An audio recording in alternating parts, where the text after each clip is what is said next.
Donc, c'est la dernière séance de notre séminaire de cette année sur la coexistence non choisie. On a commencé ce séminaire par une généalogie de la politique, dans laquelle nous avons souligné qu'elle se constitue sur la distinction entre le public et le privé, sur la relégation des femmes et de l'oikos dans le privé, et donc sur l'exclusion et des femmes et de l'oikos de la politique. Ça a été un geste de tous les féminismes que de brouiller ces frontières, de poser que le privé est politique, et de faire surgir dans l'espace public un sujet imprévu, les femmes, avec lequel le problème de la coexistence devait enfin se poser, comme ça a été leur objet de brouiller la distinction entre masculin et féminin. Autrement dit, la question féministe pose d'emblée le problème de la coexistence entre les sexes, problème refoulé depuis des millénaires par l'exclusion et la domination des femmes, comme par leur effacement de la culture. C'est pourquoi, en réfléchissant à ce séminaire, on s'était dit que pour penser le problème de la coexistence non choisie, on pouvait prendre comme un des modèles la famille, pour les raisons qu'on a déjà expliquées, et comme un autre modèle, celui de la coexistence par-delà la différence sexuelle. Dans les deux cas, il s'agit de partir d'une donnée inévitable, qui est en deçà de toute question de choix ou de consentement. Après, nos modèles, évidemment, sont en tension, puisque d'un point de vue féministe, faire de la famille un modèle, c'est évidemment problématique. Et de ce point de vue-là, on verra plutôt dans la famille une structure hyper codée, un dispositif d'exclusion des femmes qui conjure la coexistence, plutôt qu'elle ne la pense et cherche à faire avec. Donc ce qui s'ouvre avec la question féministe, c'est donc d'abord la question de la coexistence avec les femmes, ou entre les hommes et les femmes. Ce qui est contesté, c'est que les hommes puissent continuer à être chez eux, entre eux dans le monde, et qu'ils puissent faire comme si elles n'étaient pas là. Ce qui suppose quand même quelques dispositifs de soumission et de relégation. Mais c'est aussi la question de la coexistence des femmes entre elles, de leur manière de coexister les unes avec les autres, cette impensée de la culture occidentale, dit un texte sur lequel je reviendrai tout à l'heure, et cette question prend parfois le nom de sororité. Cette question contraint à un moment à poser le problème de la coexistence au sein du mouvement des femmes, entre femmes de classes et de races différentes. Et enfin, ce qui s'ouvre avec cette question, c'est la question plus générale de la coexistence avec l'autre, vraiment autre, qui reste autre. J'y reviendrai. Donc comme nous l'avons déjà dit, comme l'avait dit Guilain l'avant-dernière séance, la sororité est une relation non codée, contrairement à la fraternité, qui n'est pas structurée par le père. On rappelle le deux frères de PNL qui montrent ça très clairement pour la fraternité. Il n'y a pas de mythe de la sororité. Donc il y a des histoires, il y a des contes, il y a des pièces de théâtre, mais ça ne fait pas des mythes. Il n'y a pas de mythe parlant de sœurs qui fondent des États, il n'y a pas de mythe parlant de sœurs qui s'entretuent ou qui se font la guerre. Donc les relations entre les femmes ne sont pas pensées comme opérantes politiquement, source d'une réflexion sur les manières d'être ensemble, de la guerre à l'instauration de formes d'ordre qui puissent avoir un sens politique. Et non seulement ce n'est pas codé, mais c'est même pensé comme étant empêché. Et donc sur l'obstruction faite aux relations entre les femmes, on peut regarder des textes dont ne croit pas avoir de droit, ou des textes de Silvia Federici, par exemple. Donc la sororité apparaît dans les années 70 comme une relation nouvelle qui est sans modèle philosophique ou historique ou mythique, et qui est donc à créer et à expérimenter, ce qui se fait notamment dans les rencontres, les groupes féministes non mixtes, les groupes d'autoconscience, etc. L'importation de ce concept de sororité sert à dire notamment que la différence entre le privé et le public, entre la vie et la politique ne tient pas. C'est-à-dire que les sœurs militent ensemble et partagent la vie ensemble. Ce mot dit aussi qu'il y a quelque chose de commun, mais que ce commun n'est pas déjà cadré. Mais il a rapport, ce commun a un rapport avec la vie et avec le caractère relationnel et partagé de la vie. Et le travail de Carla Alonzi, par exemple, est une entreprise de déconstruction du mythe de l'autarcie ou de l'autonomie de l'individu. Après, il sera fait aussi un usage du concept de sororité qui, de nouveau, conjurera la coexistence non choisie en devenant le nom d'une injonction à l'identité, d'un refoulement du conflit entre les femmes.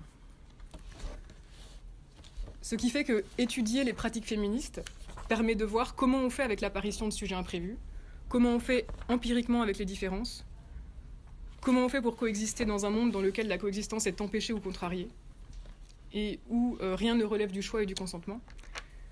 Et aussi, comment la prise en compte de la coexistence risque toujours d'être conjurée et ramenée à une loi du même.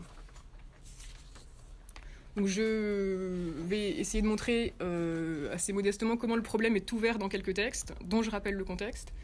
Donc dans les années 68 et suivantes, en Italie ou en France, aux États-Unis, dans le cadre des mouvements des droits civiques, des femmes ne supportent plus les modalités de lutte dans les mouvements de lutte desquels elles voulaient être parties.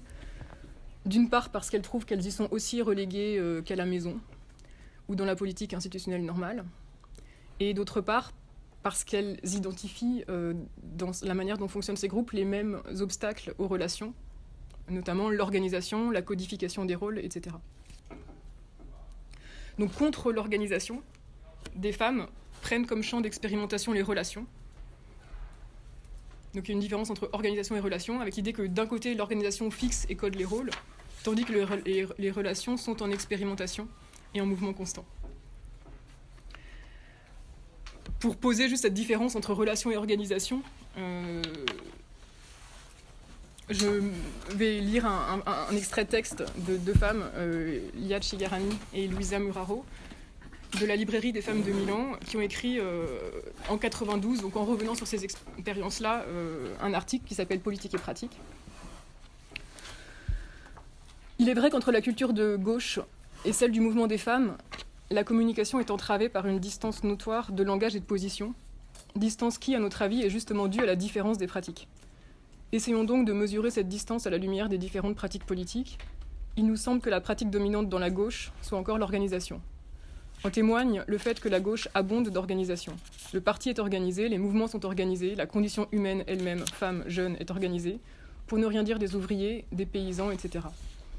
Le mouvement des femmes, en ce qui le concerne, n'a pas d'organisation ni de coordination centralisée. Au contraire, il s'oppose positivement à toute forme d'organisation, y compris celle de la simple coordination. Et ceci depuis les origines. Il y a de temps en temps des tentatives d'innovation à ce sujet, mais elles ont toujours failli, et n'ont même jamais pris sérieusement. La pratique des femmes, nous avons, au lieu de l'organisation, un certain nombre de pratiques dont beaucoup reconnaissent la validité, transmise d'une situation à l'autre, et reprise également par des femmes plus jeunes, ou par des femmes qui ne se considèrent pas comme féministes. C'est en ce sens seulement qu'on peut reconnaître un tissu unitaire. Donc, il s'agit de partir des relations, et de poser le problème de la relation à partir de la différence, que ce soit la différence absolue, chez Carla Lonzi par exemple, ou la différence de situation sociale, raciale, etc., chez des féministes africaines-américaines comme Bell Hooks ou Audre Lorde. Alors, entre parenthèses, pour parler de Carla Lonzi, parfois on parle du féminisme de la différence italien. Ça n'a rien à voir avec ce qu'on appelle en France le féminisme de la différence, qui insiste sur la différence biologique et sur les rôles afférents.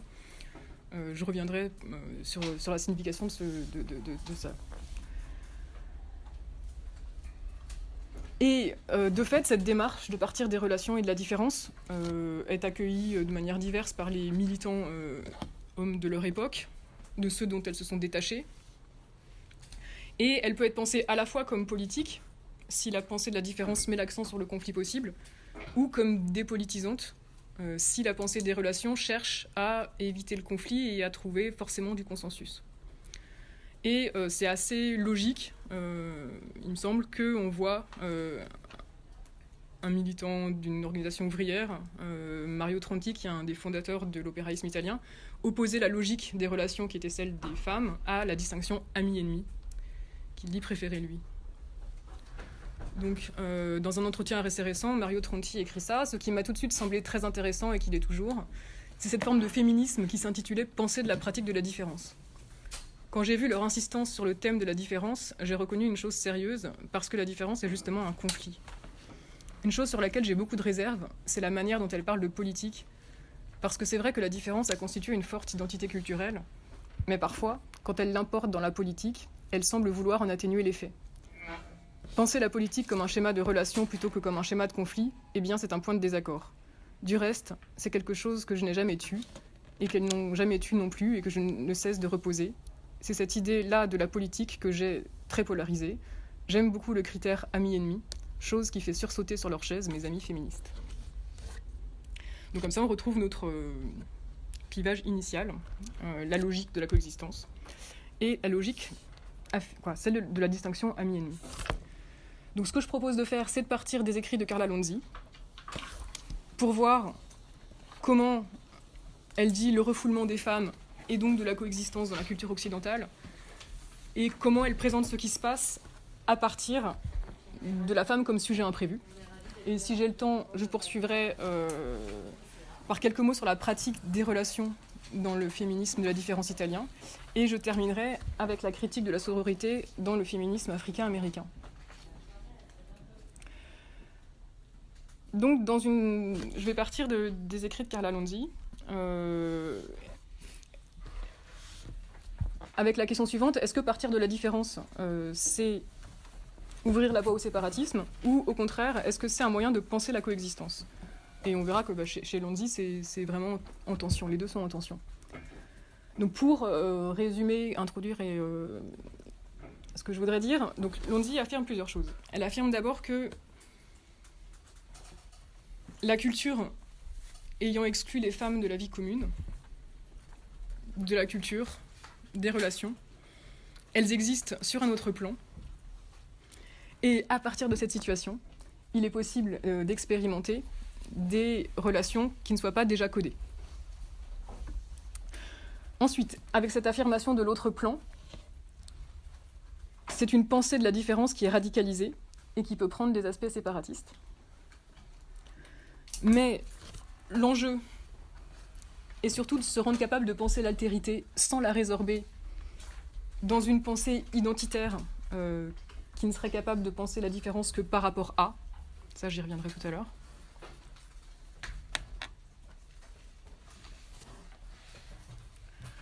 Et quand on pense la différence par rapport à, très rapidement, elle est vue comme un déficit d'être ou de valeur. Et ce qu'il me semble, c'est que non seulement la pensée de la différence n'exclut pas la prise en compte de la coexistence, mais elle en est peut-être paradoxalement la condition, au sens où, à partir du moment où on ne fait pas rentrer tous les êtres dans des cadres qui déterminent leur position et leur rôle, alors se pose le problème de l'accord libre de la multiplicité, qu'on ne cherche pas à réduire à une unité. Donc pour poser le paradoxe à partir de trois phrases de Lonzi, sachant que la pensée de Carla Lonzi, c'est une pensée qui se revendique comme non dialectique, c'est-à-dire qui refuse de résoudre les contradictions et de les résorber dans une solution totalisante. Donc d'un côté, Lonzi écrit « La femme n'est pas en rapport dialectique avec le monde masculin. Les exigences qu'elle va peu à peu clarifiant n'impliquent pas tant une antithèse que le fait d'évoluer sur un autre plan. Donc la femme n'est pas l'autre de l'homme. La femme n'est pas à penser par rapport à l'homme. Précisément parce que la pensée de ces rapports a été saturée par une culture qui a effacé les femmes ou leur a donné une position, celle que l'on sait. Donc elles sont sur un autre plan. Autrement dit, autre citation, la femme est l'autre face de la terre. Mais cette affirmation d'une existence sur un autre plan n'implique pas un refus de la coexistence. Et à un moment, Lonzi dit que alors que l'homme a épuisé les possibilités de ses formes de vie sur la planète, il croit les avoir épuisées et donc il rêve de conquête spatiale. Elle dit au contraire, la femme affirme que la vie doit encore commencer pour elle sur notre planète. Elle voit là où l'homme ne voit plus. Donc l'homme ne voit plus à cause de l'écran théorique qu'il a mis entre lui et le monde. Et ce qu'il ne voit pas, c'est tous les possibles qui sont liés à une sortie de la culture. Et donc partir de l'autre plan, ça ne veut pas dire sortir du monde, ça ne veut pas dire non plus fragmenter le monde. Et je propose une dernière citation, « Le monde n'explosera pas si l'homme perd un équilibre psychologique basé sur notre soumission. » Donc voilà, il ne s'agit pas de fragmentation. Donc je vais reprendre un petit peu le fil de sa pensée. Carla Lonzi a d'abord été critique d'art. Et sa pensée de l'art, a innervé sa conception du féminisme. En tant que critique d'art, elle s'en prenait notamment aux institutions culturelles de l'art qui produisent le rôle ou le mythe de l'artiste comme créateur autonome, autosuffisant, génial et forcément masculin. Elle y opposait l'idée que l'art se renouvelle en se rapprochant des exigences liées à la vie et en s'éloignant des catégories et des prévisions de la culture, c'est-à-dire des théories de l'art. Donc le problème de l'art est toujours un problème qui concerne la vie et non la culture, c'est clair, écrit-elle. Donc déjà, à ce moment-là, il s'agit de penser que les institutions politiques, comme les couches des discours culturels, codifient les rôles, empêchent les relations, éloignent de la vie et effacent les femmes. En particulier, tous les mythes autour de l'art excluent la femme et font croire en la singularité du génie créateur. Et ça, c'est ce que Lonzi estime avoir fait l'expérience dans sa relation avec le sculpteur Pietro Consagra. Donc je la cite. En lisant mon journal, on voit bien ce qu'a été pour moi ta présence pendant ces années-là. En lisant ton livre, on ne voit pas ce qu'a été ma présence pour toi. Il n'y en a aucune trace. Cette constitution de la personnalité masculine en tant que productrice de soi-même est abstraite, fausse et irréelle. Cette production de soi-même n'est pas vraie, elle n'existe pas. Il existe toujours une relation, un dialogue. Dès lors que le dialogue ne s'instaure pas entre deux consciences, l'une d'elles n'existe pas, et l'autre se prend pour la conscience absolue de la situation. Ma tâche culturelle consiste à être reconnue en tant que conscience, et donc en tant que partie en cause du procès commun. Donc ça, c'est un extrait d'un livre qui s'appelle Vaipure, Tu peux t'en aller, et qui retrace 4 jours de discussion entre Carla Lonzi et Pietro Consagra, au terme desquels ils se séparent. Et pour Carla Lonzi, la simple publication de ce texte est aussi une manière de briser la distinction entre le privé et le public, et d'indiquer que ce qui s'expérimente comme relation dans le privé a une dimension politique et peut servir de matériau, justement, pour penser des relations non codées. C'est comme quand elle publie son journal Taci Anzi Parla, où elle raconte tout ce qui se passe avec ses amis dans les groupes d'autoconscience féministes. Il s'agit de publiciser les relations privées et les expérimentations qui s'y jouent, et qui dépassent la simple sphère du privé, puisque les gens s'y débattent avec ce qui code leurs relations. Et donc cette dévaluation de la culture et réévaluation de la vie, on la retrouvera dans ses essais féministes. Elle écrit par exemple « Conférer une haute valeur au moment improductif, telle est l'extension de vie que propose la femme ».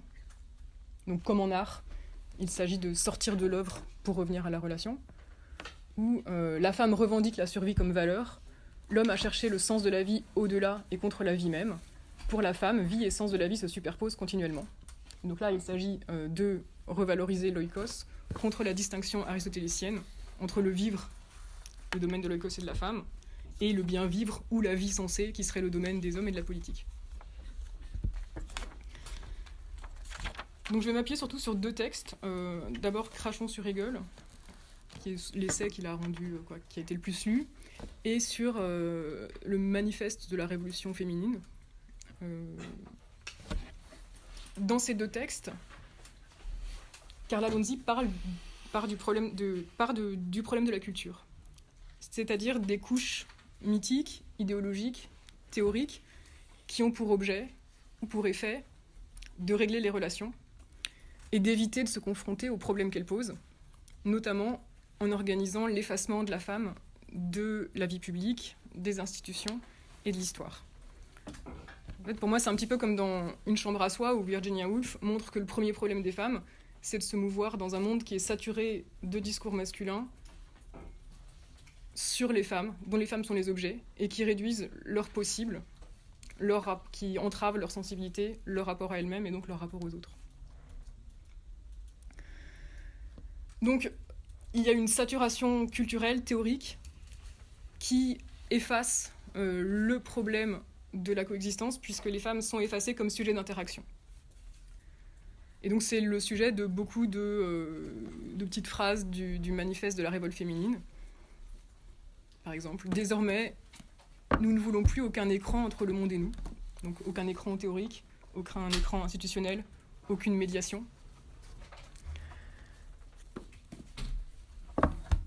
De la grande humiliation que nous a imposée le monde patriarcal, nous tenons pour responsables les théoriciens de la pensée. Ils ont maintenu le principe de la femme comme adjointe pour la reproduction de l'espèce, lien avec la divinité, ou seuil du monde animal, sphère privée et pietas, Ils ont justifié par la métaphysique ce qui était injuste et atroce dans la vie des femmes. Nous crachons sur Hegel. Donc la prédétermination des rôles évite d'avoir à se poser la question des relations, et parmi les exemples de codage culturel qui pèsent, il y a par exemple toutes les cases dans lesquelles les femmes doivent avoir un rôle, doivent rentrer pour avoir un rôle. Carla Alonzi en cite quelques-unes dans son texte La femme clitoridienne et la femme vaginale. L'homme ne sait plus qui est la femme lorsque celle-ci sort de sa colonisation, et des rôles à travers desquels lui-même préparait une expérience déjà faite et répétée pendant des millénaires. La mère, la vierge, la femme, la maîtresse, la fille, la sœur, la belle-sœur, l'amie ou la prostituée. La femme était un produit tout fait, de telle manière qu'il n'y avait rien à découvrir dans cet être humain. Tout rôle présentait pour lui ses garanties. En sortir signifiait ne pas être pris en considération par l'homme. C'était la fin.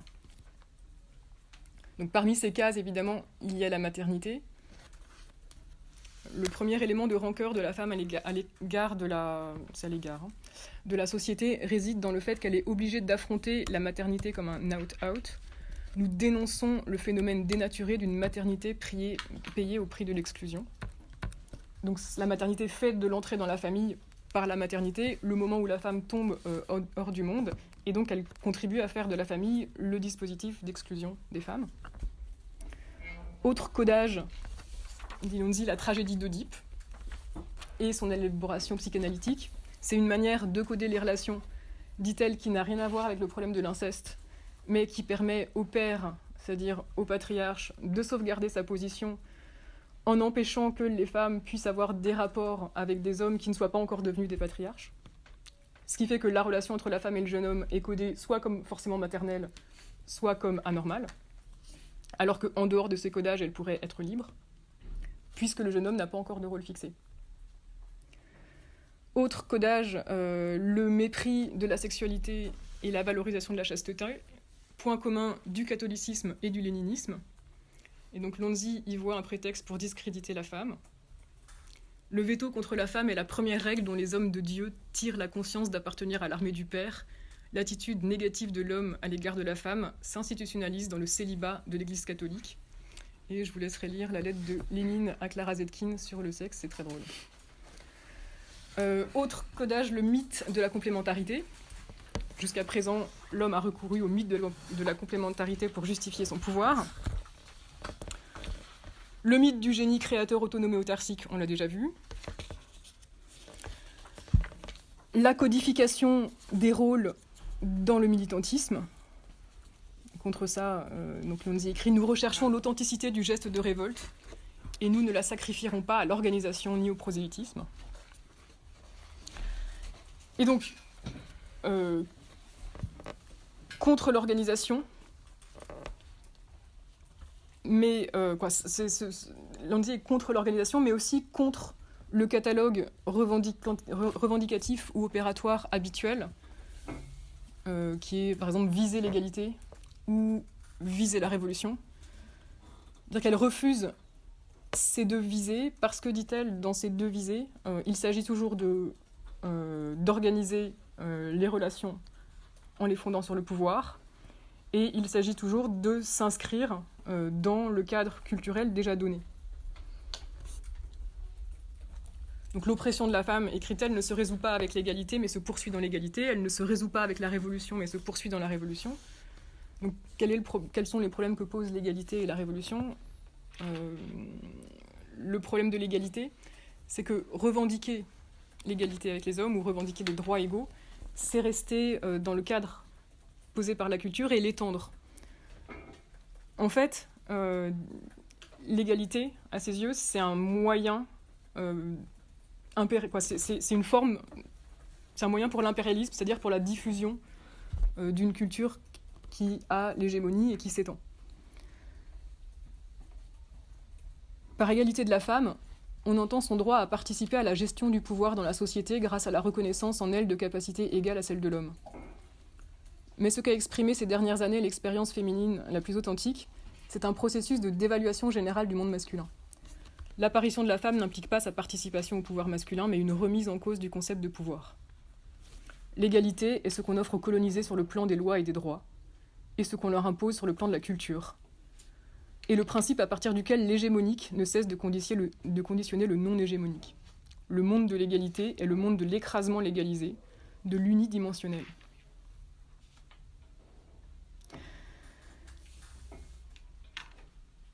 Donc, cette critique de l'égalité, c'est une critique de la revendication des droits, et donc c'est une critique de l'uniformisation des manières de vivre sous la loi.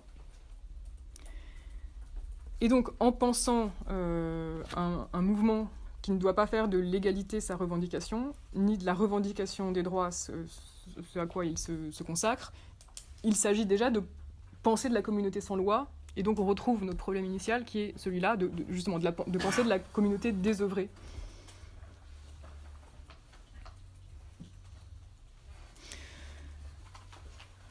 Donc la pensée de l'égalité ferait rater la différence, encore une fois, parce que les pensées de l'égalité sont des pensées de la mise en corrélation.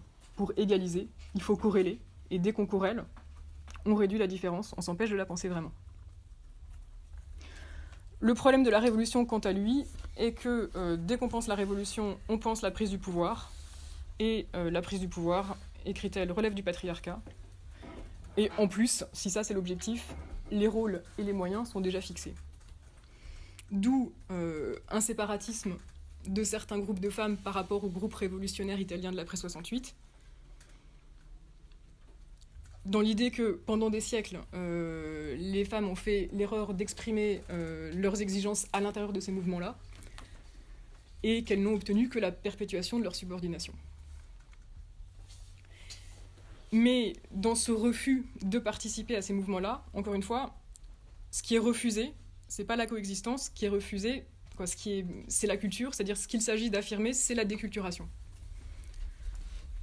Et quand Lonzi écrit « Nous ne communiquons qu'avec des femmes », il ne faut pas comprendre que ce soit le dernier mot de cette position, d'une position séparatiste, mais communiquer seulement avec des femmes, c'est le seul moyen d'éviter le recodage masculin permanent et donc d'expérimenter quelque chose qui ne tombe pas sous la culture immédiatement.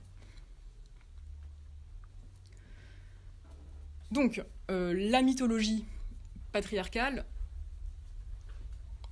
code les relations de manière à ce que rien n'y soit imprévu, et donc à ce que rien n'y soit relationnel, parce que tout est déjà fixé. Continuer à réglementer la vie entre les sexes est une nécessité du pouvoir. Le seul choix satisfaisant est un rapport libre. Donc ce qui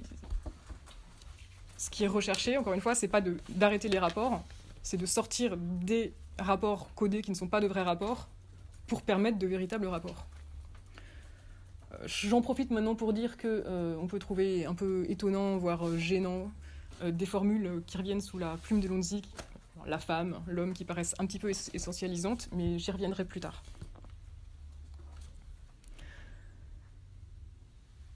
Donc j'ai vu quelques codages. Par ailleurs, Lonzi écrit que l'histoire l'histoire transmise, telle qu'elle a été transmise, a effacé les femmes, ce qui fait disparaître encore plus simplement la question de la coexistence avec elles.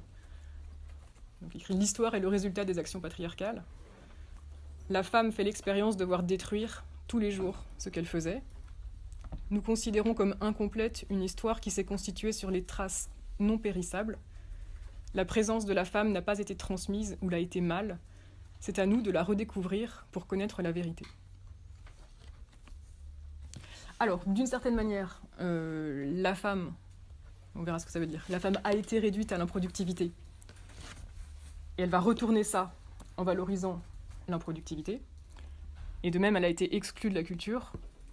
Et elle va retourner ça en voyant dans l'exclusion de la culture, non pas une faiblesse, mais une force. Puisque c'est à partir de cette exclusion de la culture qu'il y a possibilité d'imprévu, et donc d'autres manières de vivre possibles. Donc, ce qui est sûr, c'est qu'à partir du constat de l'exclusion des femmes de la culture, ce qui est visé, c'est pas du tout l'intégration. Au contraire, c'est l'idée qu'il faut partir de là, de cet autre plan d'existence qui est celui des femmes, pour tenter autre chose. Et donc le premier geste à faire, c'est de faire apparaître cet autre plan de l'existence, et donc de déconstruire les mythes et les institutions qu'ils produisent. Et donc ça revient d'abord à contester la prétention à l'universalité d'une culture en la ramenant au fait qu'elle est masculine et pas du tout neutre ou universelle. Donc dans le manifesto, en ne se reconnaissant pas dans la culture masculine, la femme lui retire l'illusion de l'universalité. Où l'homme a toujours parlé au nom du genre humain, mais la moitié de la population terrestre l'accuse maintenant d'avoir sublimé une mutilation. Donc sortir de la culture, c'est sortir de l'illusion du neutre, qui correspond en fait à un monde qui a été fait et pensé par des hommes pour les hommes. C'est donc faire apparaître la différence et, plus généralement, l'irréductibilité... Vous avez pas de chaise ? Quand même. Et l'irréductibilité des vies à une culture définissant les rôles et les fonctions. Avec l'apparition de la différence, l'autre peut apparaître comme autre, et c'est là qu'entre sur scène ce que Carla Lonzi appelle le sujet imprévu, qui est là, dont on s'aperçoit qu'il est là, et avec lequel il va quand même falloir compter. Après cet acte de conscience, l'homme apparaîtra distinct de la femme et devra écouter tout ce qu'elle dira la concernant. Donc, il s'agit de sortir de la culture. Et encore une fois, la culture, ça désigne l'idéologie patriarcale dans toutes les formes qu'elle peut prendre, que ce soit les rapports sociaux, la manière dont le savoir est produit, la philosophie, l'histoire, l'art, la religion, et notamment tout ce qui gravite autour de la famille et de la sexualité. Donc ce geste, Carla Lonzi l'appelle déculturation. Cette idée de déculturation, elle l'avait d'abord proposée dans ses écrits sur l'art, lorsqu'il s'agissait de penser le sujet artistique en dehors de la médiation des langages institutionnels. Et ensuite, elle l'importe dans ses écrits féministes, où il s'agit de se désidentifier des rôles sociaux. Et donc, déculturer, c'est produire une situation nouvelle, qui échappe à l'héritage, à ce qui est déjà pensé et institué, et donc c'est produire les conditions de l'imprévu. Donc je la cite. « Aujourd'hui, nous avons conscience d'être celle qui crée une situation. La déculturation pour laquelle nous optons est notre action. Elle n'est pas une révolution culturelle qui suit et complète la révolution structurelle. Elle ne se base pas sur la vérification d'une idéologie à tous les niveaux, mais sur l'absence de nécessité idéologique. La femme n'a rien à opposer aux constructions de l'homme, sinon sa dimension existentielle. Elle n'a pas eu de chef, de penseur, de scientifique, mais elle a eu de l'énergie, de la pensée, du courage, du dévouement, de l'attention, du sens, de la folie. Notre force, c'est précisément de ne pas avoir une vision mythique des faits. »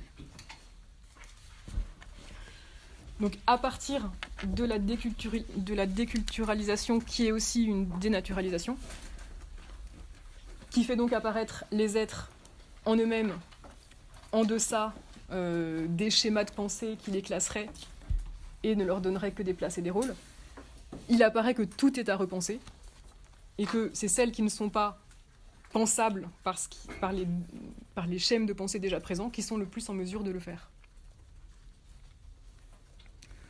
Donc dans le manifeste, la force de l'homme réside dans son identification avec la culture, la nôtre dans le refus de la culture, ou dans Crachons sur rigole, problème féminin. Entendons par là rapport entre chaque femme privée de pouvoir, d'histoire, de culture, de rôle, et chaque homme, son pouvoir, son histoire, sa culture, son rôle absolu. Et donc ça, c'est ça, être sur un autre plan, c'est ne pas rentrer dans le schéma de corrélation héritée de la culture, qui est toujours instauré par la pensée. Et donc il s'agit de penser la coexistence de ce qui n'est pas déjà corrélé, ce qui résoudrait en fait et supprimerait le problème.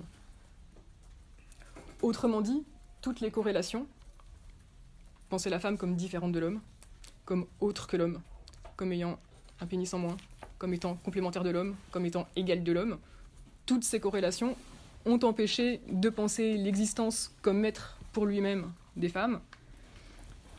Et donc il faut enlever toute cette couche théorique pour arriver aux êtres tels qu'ils sont à découvert, dit-elle dans certains textes, pas repliés derrière les médiations, et donc dans leur multiplicité, dans leur altérité.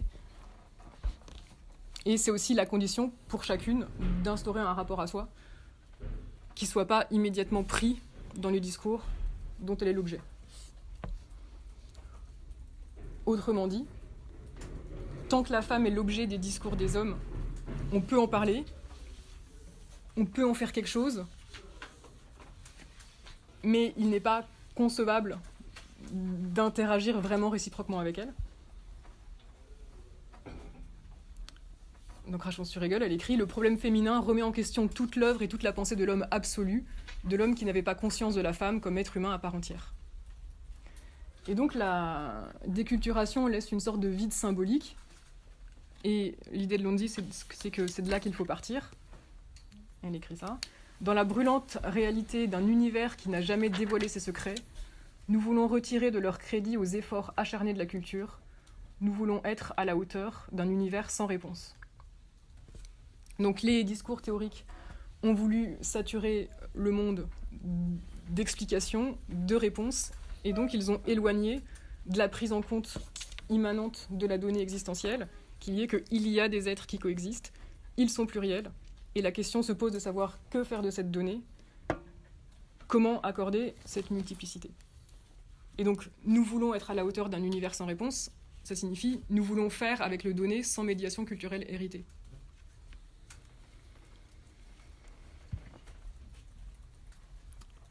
Et dans Tikkun, il y a un texte qui s'appelle « Échographie d'une puissance » qui commente beaucoup tous ces textes-là. Et donc il est écrit « Ce qui importe au fond, ce n'est pas ce qu'on retient de l'histoire étrange et contradictoire du féminisme extatique, mais ce qu'elle démolit, les petits effondrements intérieurs qui suivent le secouage des familiarités. Ça ne mène à rien. Si, ça fait de la place, pour vivre, pour rire, pour lutter. Détruire, rajeunir », écrivait Benjamin, et il avait raison. Alors, à partir de là, les formules les plus séparatistes qu'on trouve sous la plume de Lonzi doivent être comprises comme des injonctions non pas à vivre à part, non pas à se séparer des hommes, mais à sortir de la culture masculine. Mais donc, de ce point de vue-là, il s'agit bien de refuser l'intégration, mais refuser l'intégration, c'est pas pour aller former des communautés séparées, refuser l'intégration, c'est refuser d'entrer dans ce monde tel qu'il est codifié. Voulons-vous nous insérer dans un monde projeté par d'autres ? Trouvons-nous gratifiant de participer à la grande défaite de l'homme ?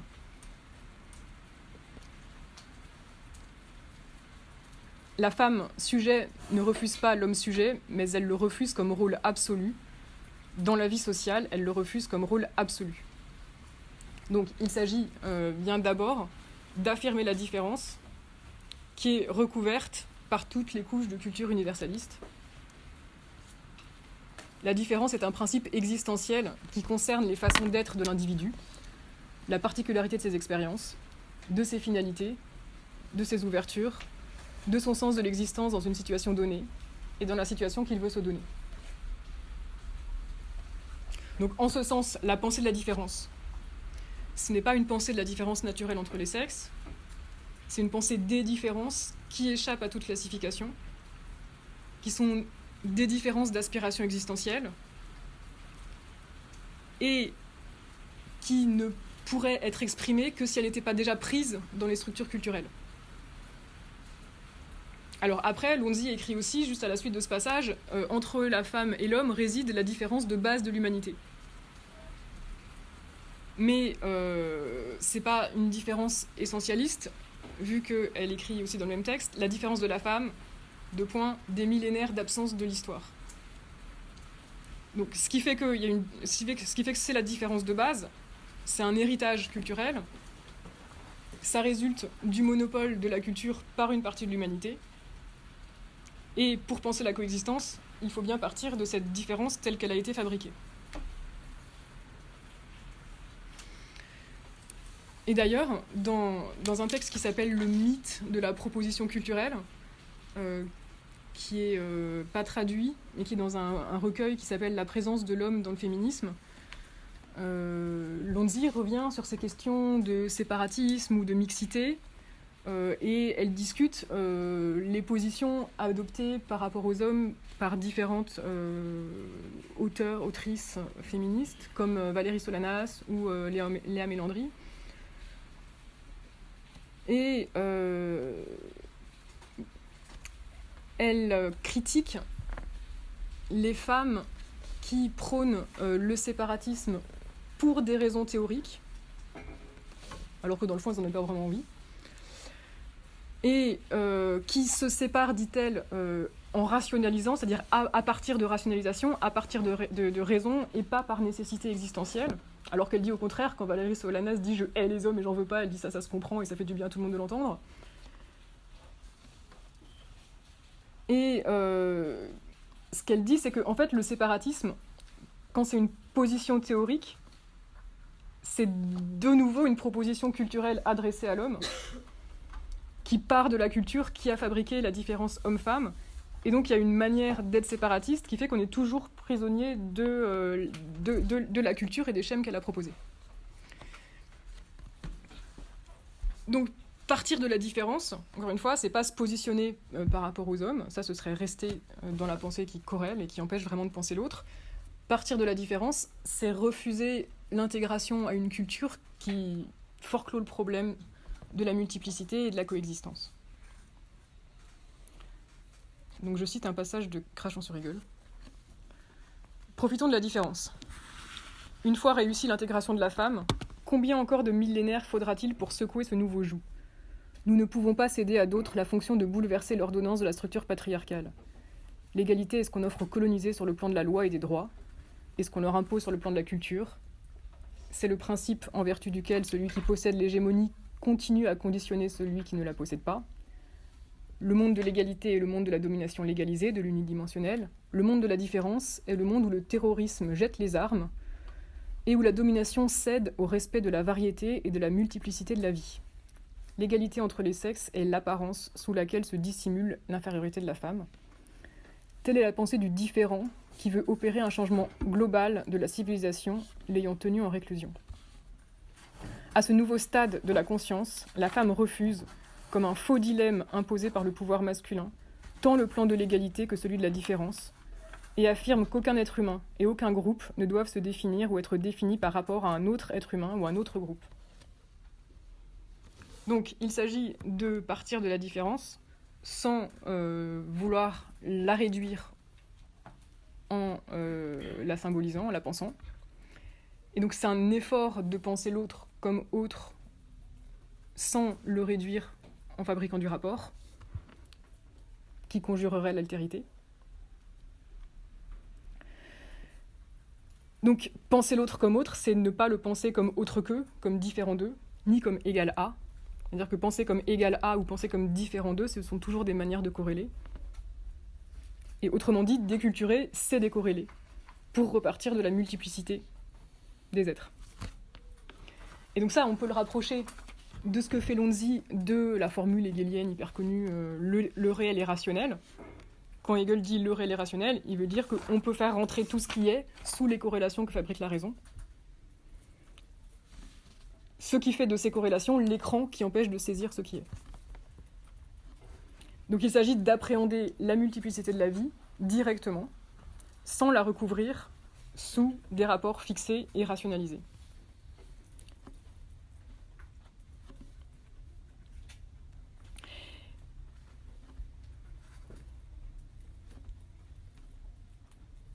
Et donc c'est à partir de la déculturation que la femme est pensée comme le sujet imprévu. Donc le sujet imprévu, c'est le sujet qui interrompt l'histoire de l'oppression de la femme et qui n'émerge pas dialectiquement de l'histoire. C'est le sujet qui n'était pas prévu en fait par la dialectique hegelienne. C'est le sujet qui ne correspond pas au programme donné, qui ne correspond pas à un progrès linéaire. Donc il y a une interruption dans le temps linéaire étant le temps de l'oppression et de l'exclusion des femmes, qui sort de la dialectique maître-esclave, devient conscient et introduit dans le monde le sujet imprévu. Le problème féminin est en soi moyen et fin des changements substantiels de l'humanité. Il n'a pas besoin de futur. C'est une parole nouvelle qu'un sujet nouveau prononce, confiant sa diffusion à l'instant même. Agir devient simple et élémentaire. Il n'existe pas de but, il existe un présent. Nous sommes le passé obscur du monde. Nous réalisons le présent. Donc, le féminisme, c'est la fin des changements, ça on comprend. Le problème féminin, c'en est aussi le moyen, précisément parce que pour Lonzi, c'est à partir de cette place vide qui s'appelle la femme, qu'on peut ouvrir de l'espace pour penser l'autre, c'est-à-dire ce qui échappe aux corrélations culturelles. Notamment, ne pas penser le futur, ne pas raisonner en termes de moyens orientés vers des fins, c'est ne pas avoir la perspective révolutionnaire classique, mais c'est aussi ne pas penser les femmes comme reproductrices. On écrit qu'on cesse de nous considérer comme les continuatrices de l'espèce. Nous ne donnons des enfants à personne, ni à l'homme, ni à l'État. Nous les donnons à eux-mêmes et nous nous restituons à nous-mêmes. Donc ne pas penser le futur, ne pas raisonner en termes de moyens et de fins, ne pas penser les femmes comme reproductrices, penser la capacité à faire avec l'autre et penser l'imprévu, tout ça va ensemble. D'où cette phrase, quant au futur, ce qui nous intéresse, c'est qu'il soit imprévu plutôt qu'exceptionnel.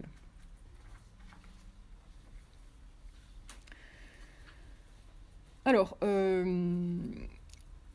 la déculturation permet au sujet imprévu d'advenir, et ce sujet imprévu, il est pensé dans un des premiers textes de Lonzi aussi qu'elle avait publié avec Crachon sur Hegel, donc la femme vaginale et la femme clitoridienne. Ce sujet imprévu, il est pensé sous le concept justement de femme clitoridienne, ce qui n'a rien à voir avec le sens courant du terme.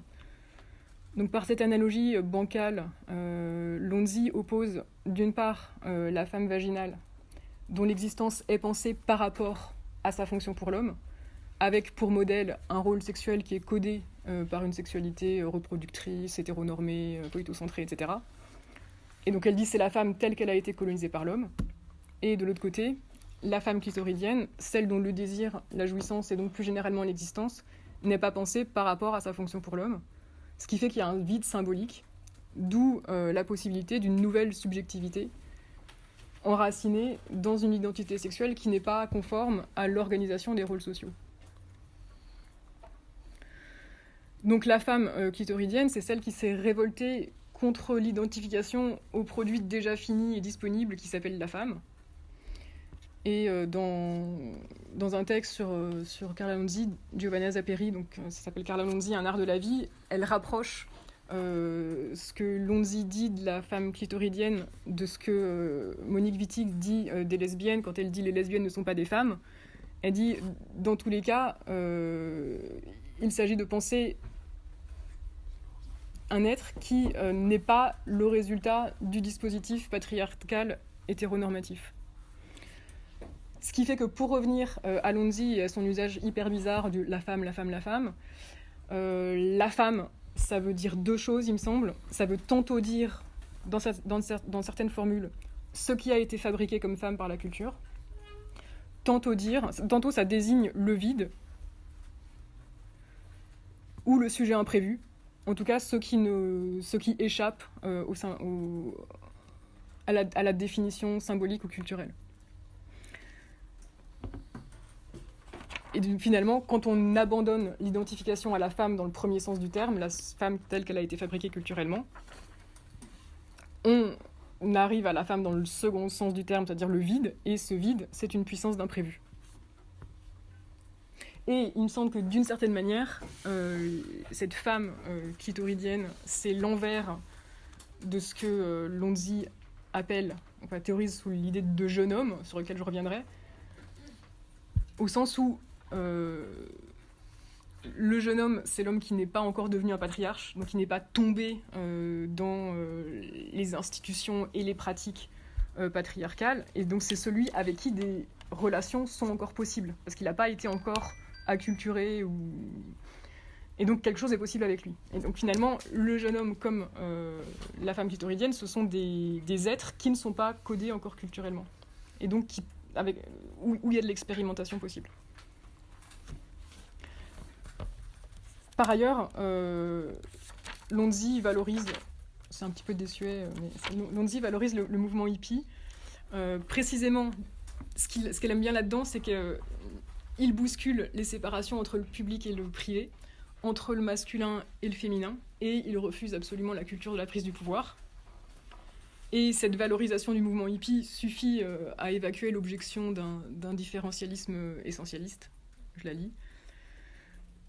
C'est justement là que nous reconnaissons la valeur particulière du mouvement hippie, celle d'être une fuite hors du système patriarcal, mue par un profond dégoût, et qui signifie l'abandon de la culture de la prise du pouvoir et le rejet des modèles des groupes politiques à prédominance masculine. Les hippies ne divisent plus l'existence en moments privés et moments publics, mais font de leur vie un mélange de féminin et de masculin.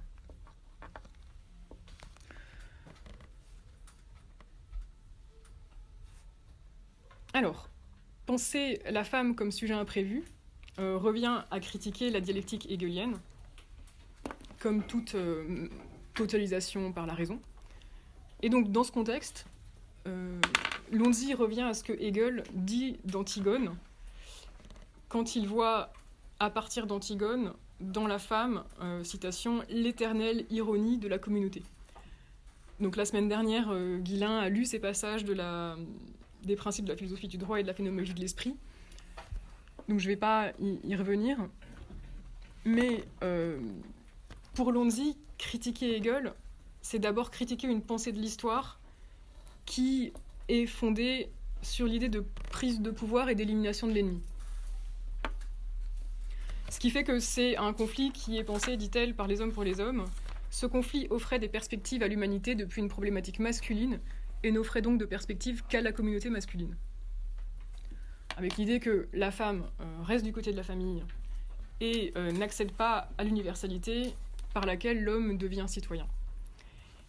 Et donc la femme, ce serait l'éternelle ironie de la communauté parce qu'elle ramène les hommes à la vie, à la communauté, à la vie au privé, et finalement elle soustrait des bons soldats et des bons citoyens à la cité, parce qu'elle est incapable d'universel. Et Lonzi reprend cette idée de Hegel, et donc sa citation à propos d'Antigone, pour la retourner. Elle dit oui, la femme est incapable de l'universel parce que l'universel c'est une blague. Oui, la femme ramène à la vie et au privé, et d'ailleurs c'est peut-être comme ça qu'on peut renouveler la pensée politique et les pratiques politiques. Et non, il ne s'agit pas d'ôter des soldats et des citoyens à la cité pour en faire les anges du foyer, il s'agit juste de détruire la distinction entre le privé et le public, et le foyer et l'extérieur. Donc je cite Lonzi, « Malgré tout, le féminin, éternelle ironie de la communauté, se rit de l'homme raisonnable et réfléchi qui, à un âge avancé, indifférent au plaisir, ne pense et ne se préoccupe que de l'universel. Et le féminin se tourne vers le jeune homme pour chercher un complice à son mépris. Au-delà de la loi divine qu'elle incarne, au-delà de ses devoirs à l'égard des pénates, au-delà des beaux gestes dignes d'une tragédie grecque, avec lesquels elle remonte depuis les enfers jusqu'à la lumière de l'existence, la femme révèle une attitude que seule sa faiblesse a fait paraître étrange plutôt que menaçante, sa réaction moqueuse à l'égard de l'homme mûr et son inclination pour le jeune homme. Mais l'identification de Hegel dans les valeurs de la civilisation patriarcale le porte à considérer cette attitude de la femme comme purement instrumentale. Il interprète en effet cette valorisation de la jeunesse ou de la virilité de la part de la femme comme ce qui rappelle la communauté à l'élément central de son rapport à l'extérieur, la guerre. À travers ce geste de la femme, nous voyons en réalité apparaître, en filigrane, le pouvoir du patriarche sur elle et sur le jeune homme. En voulant s'opposer à la fois à la famille et à la société, la femme fait face à la figure du patriarche qu'il domine toutes les deux. Par ce recours à la dérision, elle pointe du doigt la figure historique de l'oppresseur dont elle cherche à se libérer. À chaque fois que la femme se révèle en tant qu'éternelle ironie de la communauté, nous reconnaissons l'émergence de la position féministe. Autrement dit, et ça c'est notre idée avec Guillain, la femme éternelle ironie de la communauté, c'est en fait un principe de désœuvrement de la communauté, codé par le patriarcat. C'est un principe de déconstruction. Et donc, Lonzi oppose le sort que Hegel réserve à l'esclave à celui qu'il réserve à la femme, au sens où, pour Hegel, la situation de l'esclave est historique et donc modifiable par un processus historique, tandis que celle de la femme est essentielle, donc pas modifiable. Pour la pensée héritée de la dialectique hegelienne, le conflit femme-homme n'est pas un dilemme. On n'envisage pour lui aucune solution, dans la mesure où la culture patriarcale ne le considère pas comme un problème humain, mais comme un donné naturel. Ce qui le dispense d'entrer dans la dialectique, ce qui de toute manière ne serait pas possible, puisque, et je continue la lecture, si Hegel avait reconnu l'origine humaine de l'oppression de la femme, comme il a reconnu celle de l'oppression de l'esclave, il aurait dû appliquer la dialectique maître-esclave à son cas également. Ce faisant, il aurait rencontré un sérieux obstacle. Si la méthode révolutionnaire peut en effet capturer les mouvements de la dynamique sociale, il ne fait pas de doute que la libération de la femme ne peut pas entrer dans le même schéma. Entre l'homme et la femme, il n'existe pas de solution où l'un éliminerait l'autre, et c'est l'idée même d'une prise de pouvoir qui s'effondre. Autrement dit, l'oppression de la femme ne se résout pas avec l'assassinat de l'homme. Donc ce que Lonzi indique là, c'est que la prise de pouvoir, le schéma classique de renversement et de prise de pouvoir, c'est une conjuration de la coexistence. Prendre le pouvoir, c'est toujours éviter les relations, et ça équivaut à une élimination. C'est-à-dire qu'à l'horizon du pouvoir, il y a l'élimination. Le concept de pouvoir est l'invariant de la pensée masculine, et par-delà toutes les solutions finales, le concept de subordination de la femme suit comme une ombre celui de pouvoir. Mais précisément, si la coexistence des hommes et des femmes est une donnée existentielle irrésorbable, ça contraint à penser une forme de conflit qui ne débouche pas sur la réduction de l'autre ou sur son extermination, qui ne fait pas partie du concevable, dans certaines limites. Donc cette donnée de la coexistence, plutôt que de la conjurer, comme l'a fait la culture jusqu'à présent, il s'agit de la prendre en compte désormais, ce qu'on est forcé de faire dès qu'on met en œuvre la déculturation. Et donc il y a aussi un lien entre la formule hegelienne déjà vue, le réel et rationnel, et donc le fait que dans ce réel rationalisé, la femme apparaît toujours comme une image dont la signification a été formulée par d'autres, et le fait d'accéder à un réel qui n'est pas déjà rationalisé, ça correspond à l'irruption du sujet imprévu. D'où c'est en nous que résident les deux gigantesques démentis à l'interprétation hegelienne, la femme qui refuse la famille, le jeune homme qui refuse la guerre.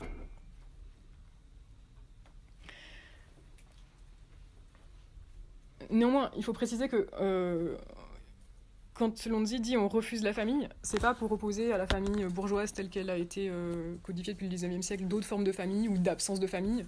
Donc il ne s'agit pas de repenser, comme le faisaient les utopies socialistes du XIXe siècle, ou le marxisme, etc., d'autres formes de liens entre les hommes et les femmes, type communauté des femmes ou ce que vous voulez.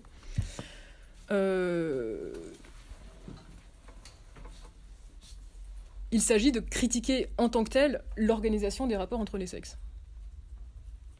Donc l'abolition de la famille signifie la libération d'une partie de l'humanité qui ferait entendre sa propre voix et opposerait, pour la première fois dans l'histoire, non seulement à la société bourgeoise, mais à tout projet de société porté par un protagoniste masculin.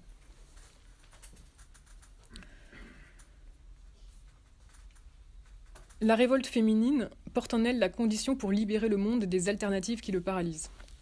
La grande industrie n'a pas créé la base économique nécessaire à une forme supérieure de la famille, mais à une dissolution du contrat et des modèles familiaux.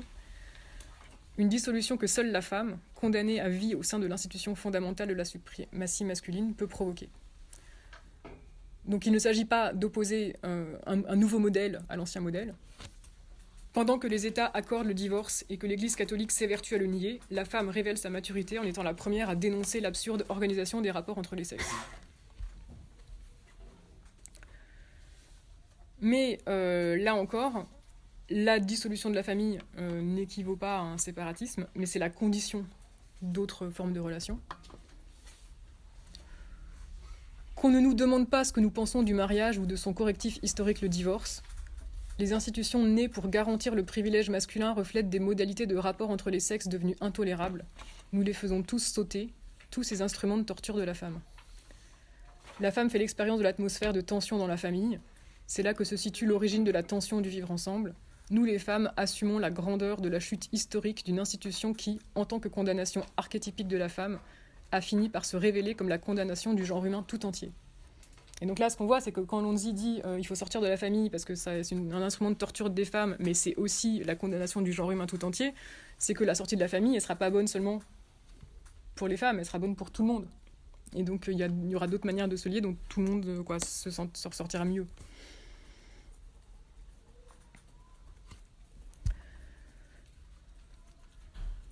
Donc, oui, dans les textes de Lonzi, il y a des accents clairement séparatistes. Mais c'est parce que, encore une fois, prendre de front le problème de la coexistence, c'est refuser de s'insérer dans un monde qui a été projeté par d'autres. C'est ça qui motive le refus de l'intégration.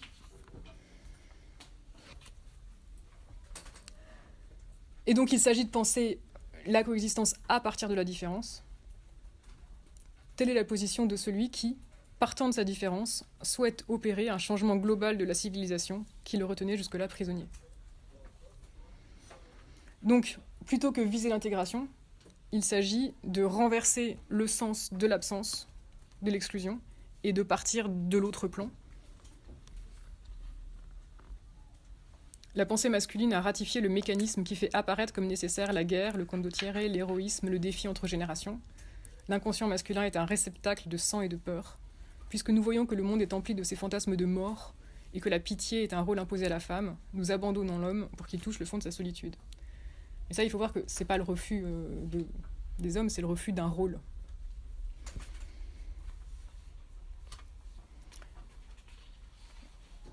Et je termine sur cette dernière citation. Le mouvement féministe est plein d'intrus politiques et philanthropiques. Nous exhortons les observateurs masculins à ne pas faire de nous un objet d'étude. Le consensus, tout comme la polémique, nous indiffère. Nous leur suggérons qu'il serait plus digne pour eux de ne pas s'immiscer.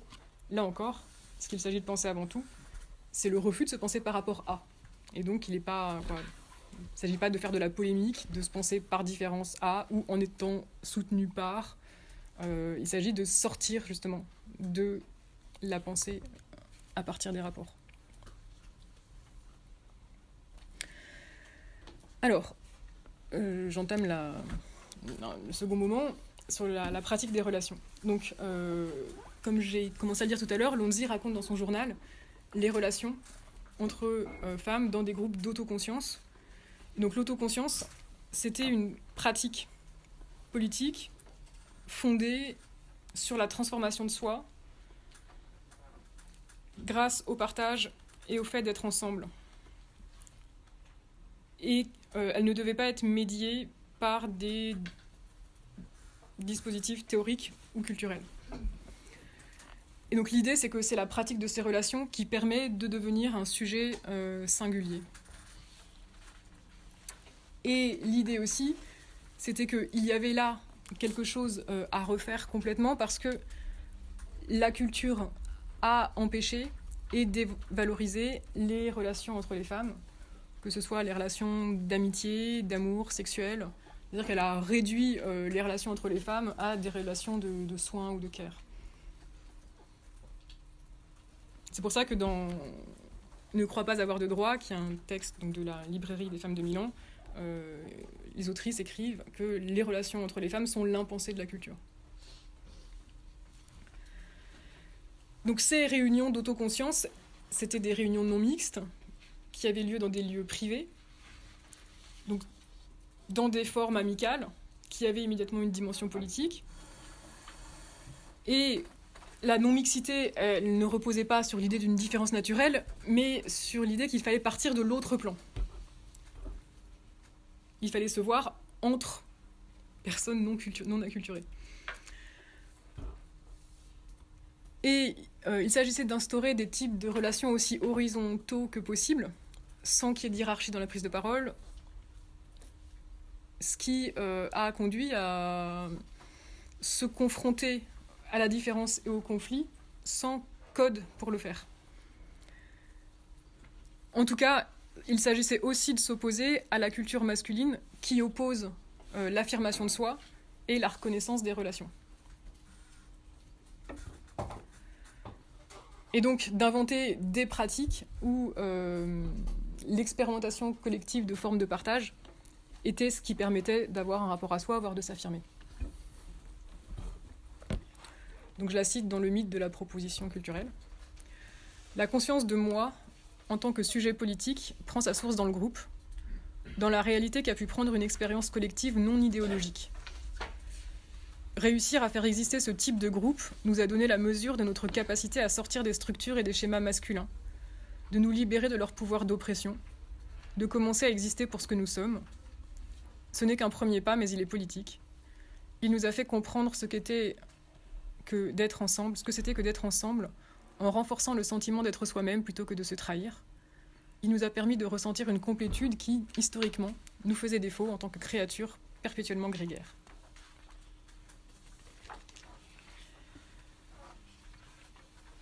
Donc, les groupes d'autoconscience ne sont pas réglés. Il n'y a pas de code, il n'y a pas de règles, il n'y a pas de loi. Ne sont pas dominés par des guides ou des chefs, il n'y a pas de contrôle. L'idée est que tout repose sur la disponibilité envers les autres.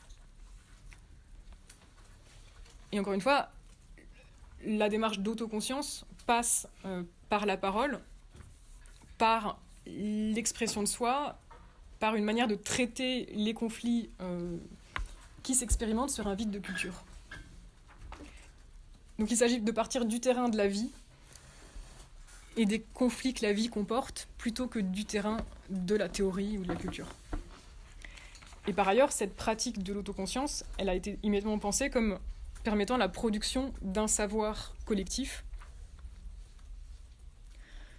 et qui ne fonctionne pas comme la théorie masculine, notamment totalisante, dont Hegel est le prototype. Et ça se traduit dans les formes de textes que produit Lonzi, qui sont souvent des textes très fragmentaires, très dissonants, et qui traduisent, c'est notamment le cas dans son journal ou dans son écrit sur l'art, autoportrait, qui traduisent la mise en commun de l'expérience. Et le fait que un dispositif relationnel devient une nouvelle modalité du savoir.